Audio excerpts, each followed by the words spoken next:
and discuss topics that's related to education. Because our main objective at the final slide, children supporting, is our objective is we want to support children in youth education. How do we support children's education? We want to support children's education in two ways. We believe in two ways. By the first way, we want to support is basically by providing all the basic school supplies and other educational and material. Those students who are in need to to probably to have those things. And also the second main objective is we want to establish a support system, so that through that support system we want to support young people and children and use in a more meaningful way. So we can talk about those objectives and visions in a different way. But today, as I said, we want to talk about the very basic stuff that we really believe, which is the theories and the principles of teaching and learning. Actually, we started this conversation 2 weeks ago, and last week we've been talking about some of the theories, and I'm going to do the same thing today. When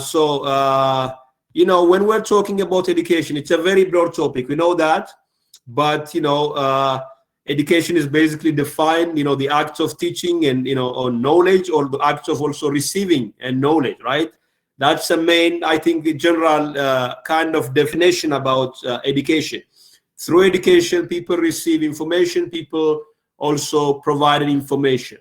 Education also refers to receiving an organized kind of very, very, what can I say, organized knowledge through schools, So the school system itself is actually defined in many ways, right? There is a preschool, there is an elementary school, there is a high school, there is a college, and the universities. So when you get to education, actually people are actually sharing or providing those knowledge and passing those knowledge through a structured school system that we're kind of, I think, having at this moment.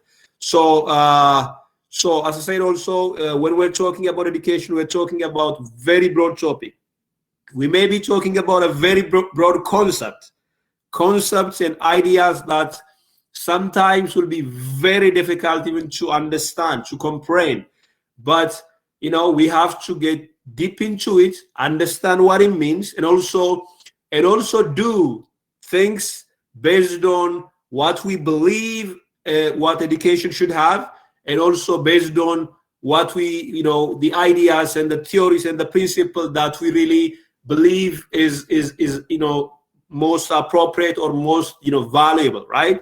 So we will continue actually learning and growing, and finally the ultimate goal is when we understand what it means, when we define what education is for us, and for based on, of course, theories and principles that's been talked about, then we can come up with solutions, that to kind of, I think, correct or maybe to maintain the right education system or the right education principles that's in our education system. So when we're talking about education, we may be also talking about the theories and the principles, which we're talking about today. Some of the theories and the principles that's been there in our education system for a long time. So we'll talk about them today. All right. So also, when we're talking about education, we might be talking about the approach of education. We might be talking about the philosophies of education people will have in education system, the teachers will have, and people who are working in a school system and administration will have, because all of those people have philosophies and beliefs and approach of education. So when we're talking about education, we're talking about those people. All right. Also, when we're talking about education, we might be talking about the actual process of teaching and learning, right? You have a school, you have a teacher, you have a student. There is every day there is going on a process of teaching and learning. Wherever you go, whatever in whatever country you go, whatever schools you go, you have a teacher, you have a student, and you have a school administration, and those people have a philosophy. And also within the classroom, there is a teaching and learning process going on every day. So when we're talking about education, we're basically talking about those things too. All right. Also, I want you to know, when we're talking about education, we might be talking about the main components of education. I talked about them many times. I want you to understand and, listen to me very carefully. When we're talking about education, we're talking about the 5 components of education. We might be talking about the student, which is the main component of, I think, in teaching and learning or in education. The main components are the students, the learners, all right? Also, we're talking about the teacher. I talked about that. When we're talking about education, we're talking about the teacher, the philosophy of the teacher, the approach of the teacher, the value of the teacher, and everything about the teacher. So when we're talking about education also, one of the components also, the school administration. The school administration plays a huge role in our education system, because they are the one who's running or guiding the teachers. The principal is the one who's running the school. So we're talking about education, we're talking about that person too. When we're talking about education also, we're talking about people who are working in our education system, working with the teacher. We might not have those people or professionals in Ethiopia or some other places, but we have them here in Canada, in the United States, in Europe, and different parts of the world. In more developed countries, they have these people who are working as professionals in a school. The goal is to support the teachers to do the job of teaching the student, and also for the students to learn to become better. And the other components are in the 5. The fifth component, they're also, of course, the main, also other main component, I believe, are the parents. The parents, I believe, are the main components in a process of teaching and learning. The reason why I'm saying is because students, the learners, spend much time with their parents, with their family, which is basically they spend more time. They see their parents, what they do, what they think, what their life is all about. They see that mainly. So when we're talking about education, I want you to know that we're talking about the 5 components of the main components in education. Also, when we're talking about education, we're talking about the structure. I already mentioned that earlier. The structure, there is preschool, which is a school that's actually before elementary school. And there is elementary school, like in most cases from grade 1 to 6. And then some places they call it middle school from 7 and 8. And the rest is the high school from grade 9 to 12.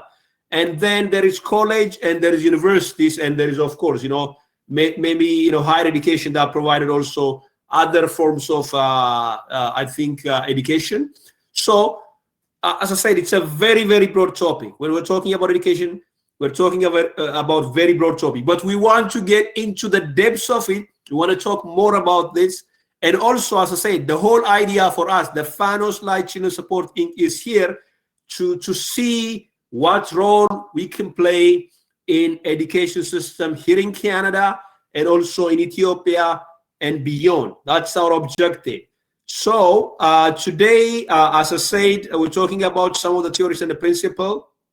And I know we have only short people here. I know our team are not able to make it today, as I indicated earlier, because we had our launching event yesterday, a student equity project, and the Fanos Light Children Support Inc. actually just launched an after-school program here in Canada, in Winnipeg, Canada.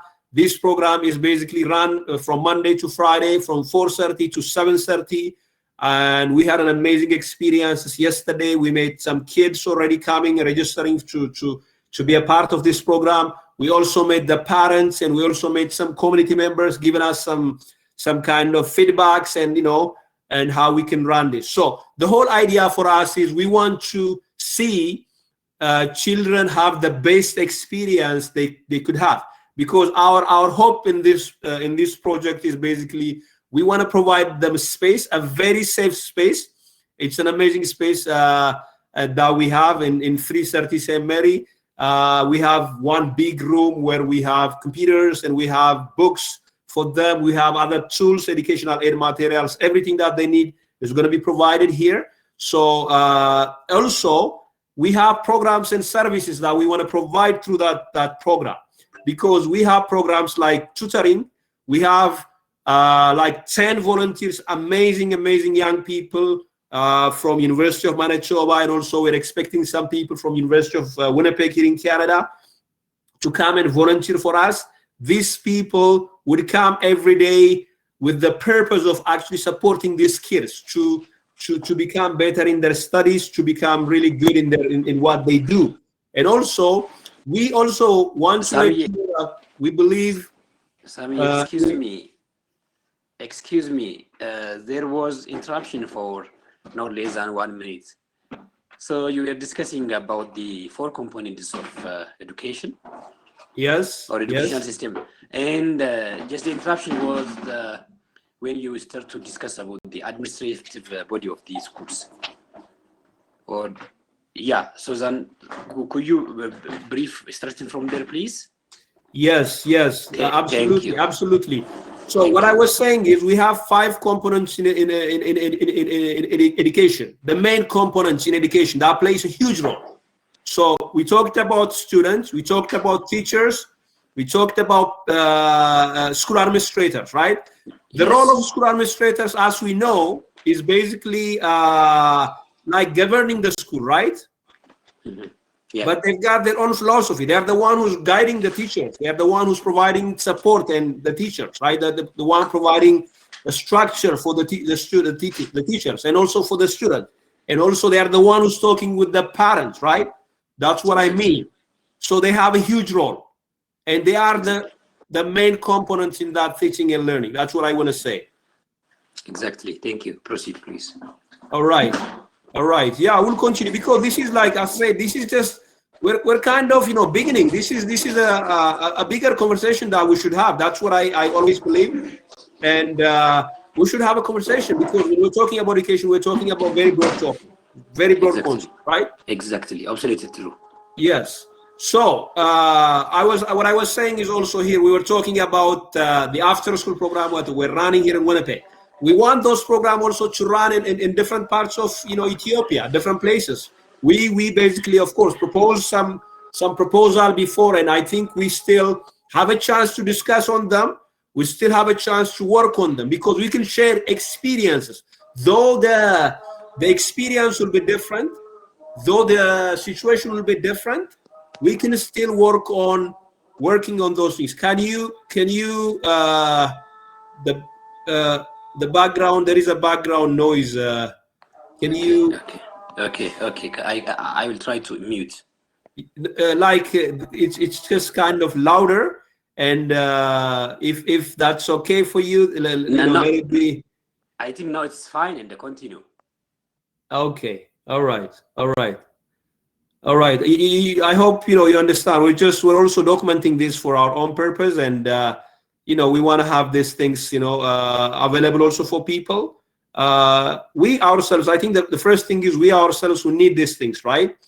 Our conversation has to be documented so that we know exactly who we are and what we are doing, right? People should have a right to know what we do and why we're doing it, right? So that's why I'm kind of setting up this platform also. I want you to know this platform it's a weekly platform where we want to come and discuss. So whenever we need these things as a resource, we can have access to them also, right?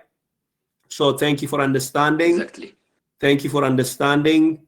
Okay, I'll continue. So I'll continue with today's maybe topic, which is, I said, education. We're talking about many components of education. We mentioned that. I'm gonna briefly jump into some quotation that I came up with when I was thinking of education. There are many wonderful people actually contributed significantly in our world. Either in politics, or in just life, or in different aspects of life. There are many people who actually did amazing things and overcome so many challenges and were able to contribute so many things. So I want to have some quotation from those people. One of the quotation actually came from a very wonderful person called Nelson Mandela. We all know who Nelson Mandela was. He's an amazing politician who were able actually to fight apartheid in South Africa, and of course fighting for human rights and dignity in many aspects and around the world. So we know of Nelson Mandela, but I'm fascinated by some of the things that he said about education and the power of education today. I'm going to quote him what he said about education. He said, actually, one time he said, Education is the most powerful weapon which you can use actually to change the world. All right. I'm leaving this for you to reflection. For your reflection, I want you to think about that, and maybe I'll give you some times if you can reflect on this and say what you think about that. And also, he said that I have cherished and the idea of democracy in a free society with all persons live together in harmony and with equal opportunity. This is what Nelson Mandela said. It's very inspiring and very fascinating, and talking about the power of education. Another person, we all know that Kofi Annan, he's a person from Ghana. He was actually the head of the United Nations a few years ago, and he actually played significant role in a kind of, I think, in a process of people to have access to education, improving the quality of education. Of course, he did so many wonderful things in educational leadership, and I quote him today, and I have two quotes from him. He said, knowledge is power, information is liberating, education is the premise of progress in every society, in every family. That's what Kofi Annan said once. And also he said, education is a human right with immense power to transform. On its foundation rests the cornerstone of freedom, democracy, and sustainable human development. That's what Kofi Annan said. It's very fascinating.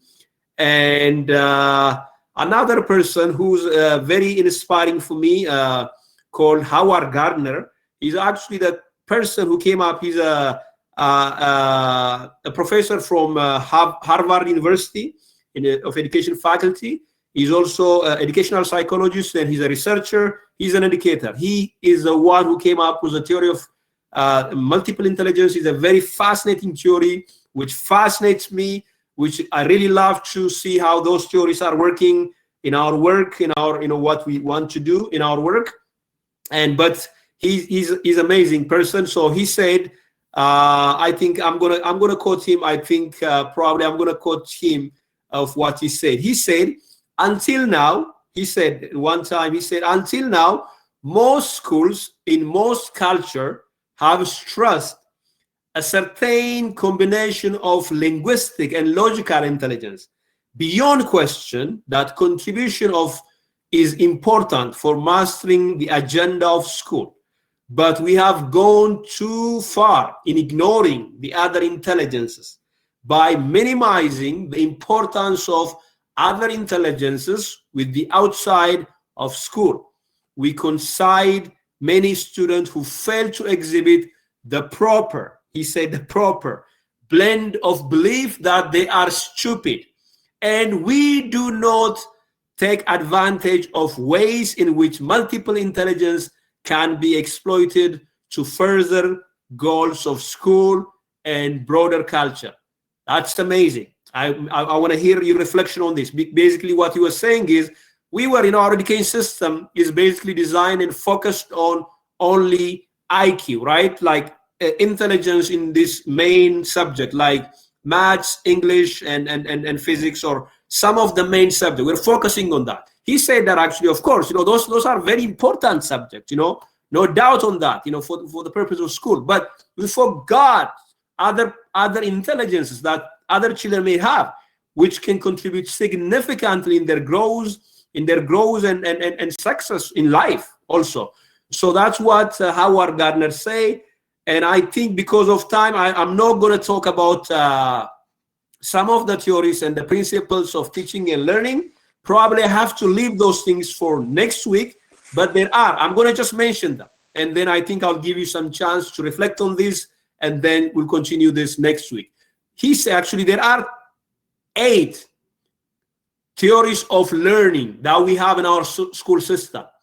Our school system, wherever you go, in Canada, in the United States, and in Europe, and in Ethiopia, Kenya, Nigeria, wherever you go, most of our education system, most of our school system are actually implementing one of these, based on these 8 theories and principles of teaching and learning. All right. I'm going to just mention them today. We'll talk about them in a long time. This is This is our work. This is our job. We want to talk about topics related to education. We said that. All right. I'm going to just mention them today. One of the first theory that's a well-known theory of learning is cognitive theory of learning. All right. It deals with only brain, how we think, how our mind works. It's focusing on that. The second one, also most known one, is the behaviorism theory of learning. We all know that about how the behaviorism theory of learning been in our school, and still we're using it. The other one is constructivism theory of learning. The other one is, those are new ones, but they're coming now. Humanism theory of learning. There is also connectivism theory of learning, which is also new. Like, you know, the idea of connection, how it matters people to connect and learn from each other. That's very fascinating concept. It's coming though. It's coming. There is a theory of constructive theory of learning. There is also transformative theory of learning. You know, about, I don't know, inspiration, about motivational speaker. People are kind of being there to motivate people. There is people suggesting that theory of learning, right? Transformative theory of learning. There is social theory of learning, social learning in a society. Things that happen in society can help us learn something, right? That is a societal or social theory of learning. The eighth one is experiential theory of learning or learning theory. So those are the 8 theory of learning. Next week, I think we're going to talk about them in details. I hope we'll also expect more people to come in. Our team also going to be here tomorrow, I hope, and next week, I hope, and we're going to continue this discussion for next week. So, Kalab, I think we have some time. I don't want to take much of our time, and I want to talk to you. I want you to reflect on that, of what you think about this, and also I want to share. I want you to share a few things about your experiences, what you've been working. If you add a little bit about some of the things that we've been trying to work in Ethiopia with you. If you have something to talk about, please do that. Feel free to do that, and then we'll conclude our today's discussion, and we'll come next week. So, mic open for you, Kala.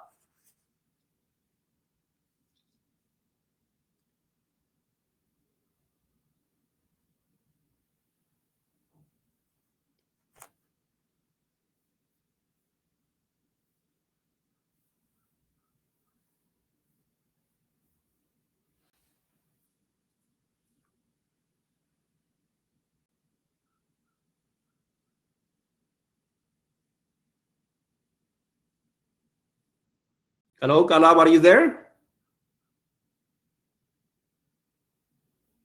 Hello?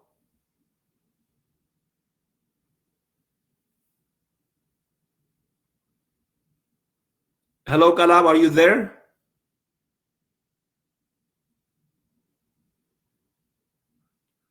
Okay, maybe not. Okay. So I think we're going to end today's conversation. Until next week, I think you have a wonderful week, and I hope and expect everyone to come here for our weekly discussion. As I indicated at the beginning, this is just a weekly discussion that's set up by the Fanos Light team. It's not going to be only me that may be hosting this discussion. It will be some other team member from the Fanos Light will host this discussion, but it's a weekly discussion, 1 hour discussion, probably 1.5 hours. We're talking about topics related to education. We're talking about theories and principles of education. We're also sharing our experiences working here and some other places. And yeah, everybody welcome, and let's have this conversation and do something that can support our education system in a more meaningful way, that will support children's education in a more meaningful way. All right. I hope I will see you next week. Have a wonderful day. Bye-bye, everyone.